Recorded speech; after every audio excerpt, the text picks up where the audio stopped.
প্রতিদিন গীতাপাঠ শুনলে মন শান্ত হয়, জীবনে সঠিক পথ দেখাতে সাহায্য করে।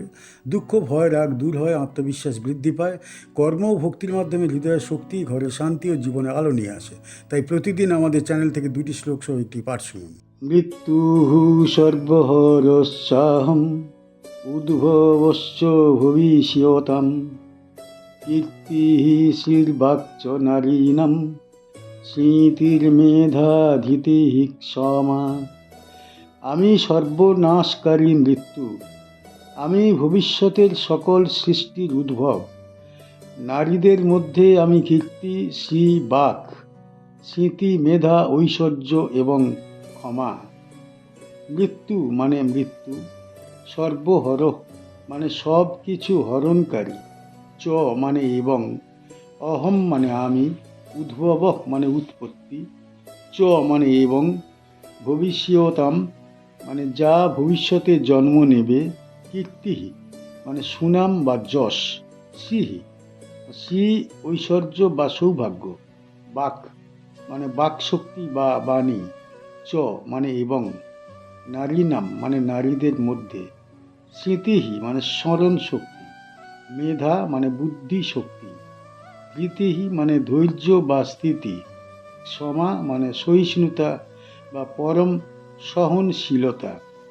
এই শ্লোকটি বিভূতি যোগ অধ্যায়ের অন্যতম গভীর ও বিস্তৃত বাণী। এখানে শ্রীকৃষ্ণ জীবন ও মৃত্যুর দুই চরম সত্য একসঙ্গে প্রকাশ করেছেন। তিনি নিজেকে যেমন মৃত্যু রূপে প্রকাশ করেন, তেমনি ভবিষ্যতের সকল সৃষ্টির উৎস হিসাবে পরিচয় দেন। প্রথমেই বলা হয়েছে ভগবান নিজেই মৃত্যু, যিনি সব কিছু হরণ করেন। এখানে মৃত্যু ভয়াবহ শাস্তি নয়, বরং অনিবার্য নিয়ম। যা জন্মেছে তার প্রস্থান নিশ্চিত। ভগবান এই সত্য প্রকাশ করে মানুষকে অহংকার ত্যাগ করতে শেখান। ধন, শক্তি, দেহ কিছুই স্থায়ী নয়। এই উপলব্ধি মানুষকে সংযমী করে তোলে। এরপর ভগবান বলেন তিনি ভবিষ্যতের সকল সৃষ্টির উদ্ভব, অর্থাৎ শুধু ধ্বংস নয়, নতুন সৃষ্টির বীজও তাঁর মধ্যেই নিহিত। মৃত্যু শেষ নয়, রূপান্তর। এই বাণী হিন্দু দর্শনের মূল ভিত্তি। নাশের মধ্যেই নবসৃষ্টির সূচনা। এরপর শ্লোকের দ্বিতীয় ভাগে নারীদের গুণাবলী হিসাবে ভগবানের প্রকাশ বর্ণিত হয়েছে। এখানে নারীকে কেবল দেহগতভাবে নয়, গুণের আধারে মহিমান্বিত করা হয়েছে। কীর্তি মানে সুনাম। নারী সংসার ও সমাজে যে মর্যাদা স্থাপন করেন তা ভগবানেরই প্রকাশ। শ্রী মানে ঐশ্বর্য ও সৌভাগ্য। নারীর উপস্থিতিতে গৃহ পূর্ণতা লাভ করে। বাক অর্থাৎ বাণী। নারীর মুখের বাণী সংসারকে গঠন বা ভাঙন দিতে পারে। স্মৃতি ও মেধা নারীর অন্তর্নিহিত বুদ্ধির পরিচয়। ধৃতি মানে অটল ধৈর্য। সংকটের মধ্যেও নারী সংসারকে ধরে রাখেন। আর ক্ষমা, এই গুণটি নারীর সর্বোচ্চ অলংকার। ক্ষমার মধ্যেই মহত্ব, ক্ষমার মধ্যেই দেবীত্ব। এই শ্লোক নারীর শক্তিকে দেবী রূপে প্রতিষ্ঠিত করে। এখানে নারী দুর্বল নন, বরং গুণের আধার। এই শ্লোকটি বিভূতি যোগ অধ্যায়ের ধারাবাহিকতায় বলা হয়েছে। অর্জুনকে বোঝাতে শ্রীকৃষ্ণ দেখিয়ে দিচ্ছেন ভগবান কেবল পুরুষ শক্তিতে নন, নারী শক্তিতেও সমানভাবে বিরাজমান। তিনি মৃত্যু, তিনি সৃষ্টি, তিনি গুণ। এই শ্লোক আমাদের জীবনে গভীর শিক্ষা দেয়। মৃত্যু স্মরণ করিয়ে দেয় সময় নষ্ট করা অনুচিত।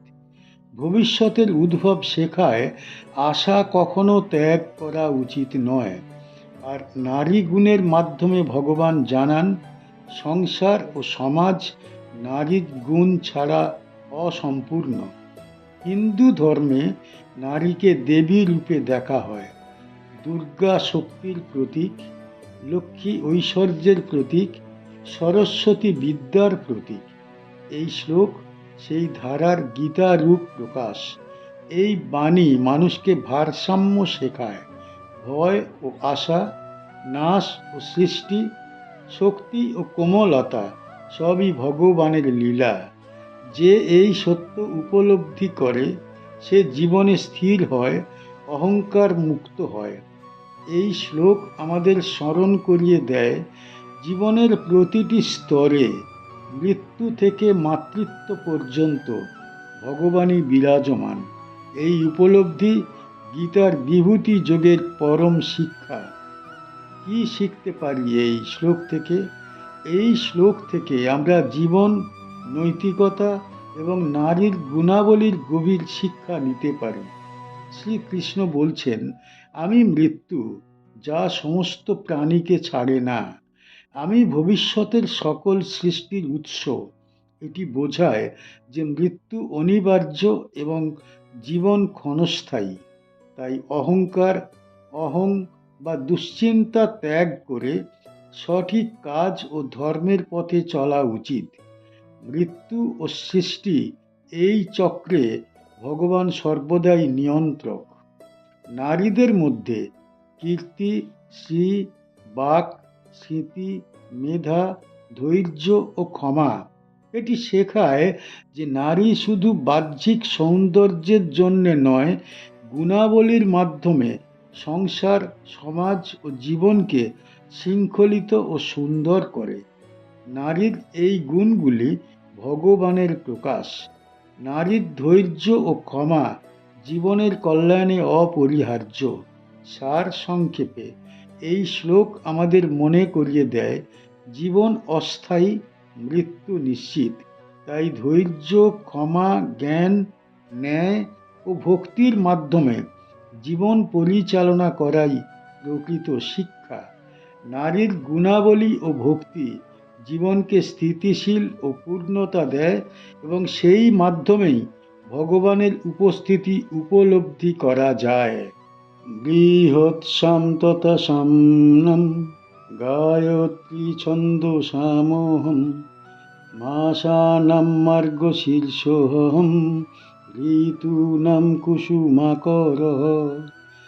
সামবেদের স্তোত্রগুলির মধ্যে আমি বৃহৎ সাম, ছন্দসমূহের মধ্যে আমি গায়ত্রী, মাসগুলির মধ্যে আমি মার্গশীর্ষ, আর ঋতুগুলির মধ্যে আমি কুসুমাকর বসন্ত। বৃহৎ সাম মানে সাম বেদের মধ্যে শ্রেষ্ঠ স্তোত্র, তথা মানে এবং, সামনাম মানে সাম বেদের স্তোত্রগুলির মধ্যে, গায়ত্রী মানে গায়ত্রী ছন্দ, ছন্দসাম মানে ছন্দসমূহের মধ্যে, অহম মানে আমি, মাসানাম মানে মাসগুলির মধ্যে, মার্গশীর্ষঃ মানে মার্গশীর্ষ মাস, ঋতুনাম মানে ঋতুগুলির মধ্যে, কুসুমাকরঃ মানে বসন্ত ঋতু বা ফুলের আধার। এই শ্লোকে শ্রীকৃষ্ণ বেদ, ছন্দ, কাল ও প্রকৃতির সৌন্দর্যের মধ্যে নিজের বিভূতি প্রকাশ করেছেন। এখানে তিনি জ্ঞানের উচ্চতম স্তর থেকে শুরু করে ঋতুচক্রের সৌন্দর্য পর্যন্ত এক অখণ্ড তত্ত্ব তুলে ধরেছেন। প্রথমেই বলা হয়েছে, সামবেদের স্তোত্রগুলির মধ্যে আমি বৃহৎ সাম। সামবেদ মূলত সঙ্গীত ও স্তোত্রের বেদ। বৃহৎ সাম তার মধ্যে সর্বশ্রেষ্ঠ স্তোত্র, যা গভীর ভক্তি ও ঐশ্বর্যের প্রতীক। এর দ্বারা বোঝানো হয়েছে যে স্তবক ভগবানের মহিমা সর্বাধিক প্রকাশ করে, সেখানেই ভগবান নিজে প্রকাশিত হন। এরপর বলা হয়েছে, ছন্দসমূহের মধ্যে আমি গায়ত্রী। গায়ত্রী ছন্দ শুধু একটি ছন্দ নয়, এটি বেদের প্রাণ। গায়ত্রী মন্ত্রের মাধ্যমে বুদ্ধির শুদ্ধি ও আত্মার জাগরণ ঘটে।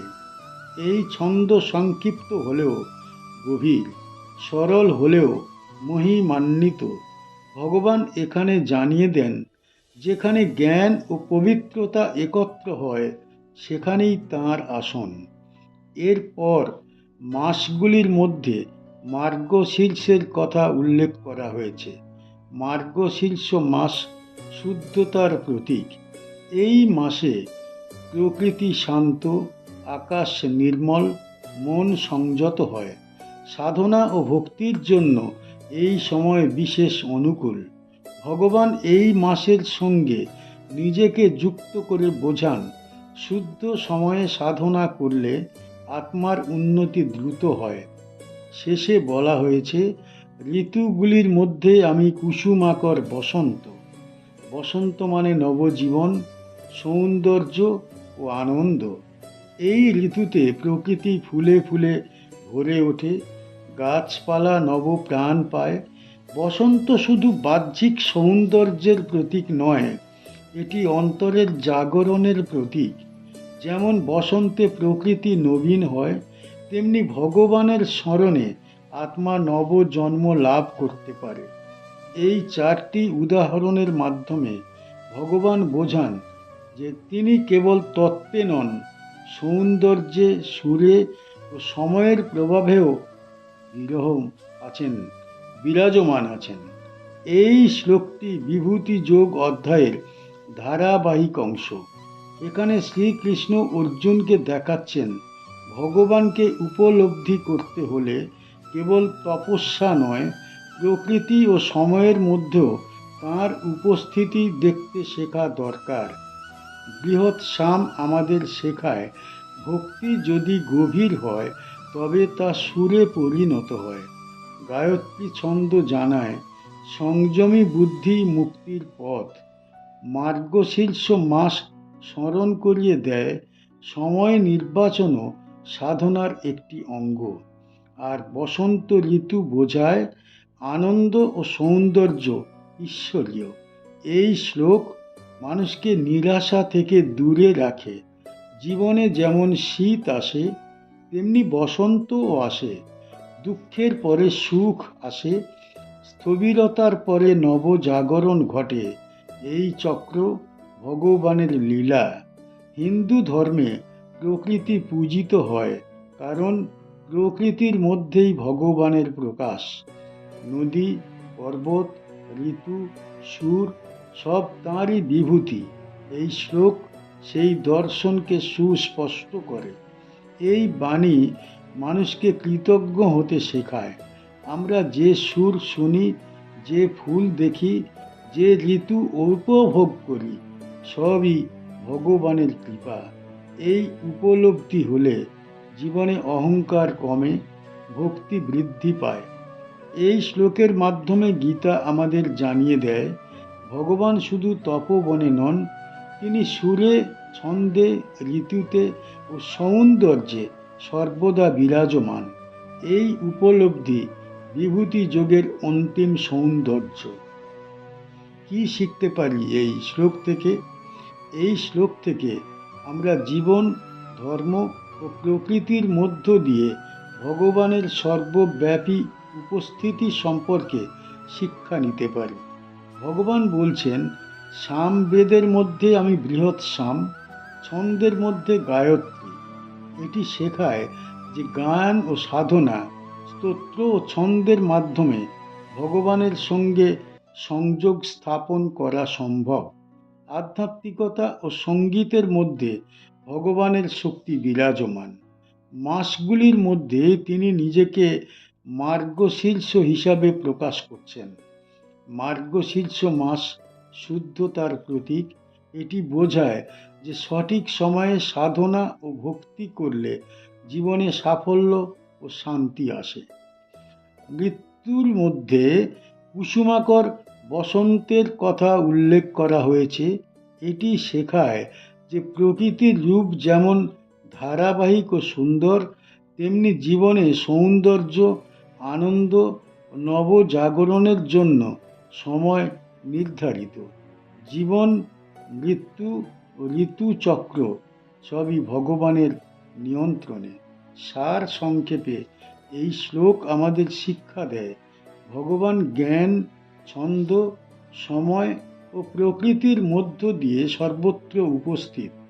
জীবনকে সঠিক সময়ে ধর্ম ও ভক্তি অনুসারে পরিচালনা করলে আমরা তাঁর উপস্থিতি অনুভব করতে পারি এবং জীবনের সমস্ত দিক সুন্দর ও অর্থপূর্ণ হয়।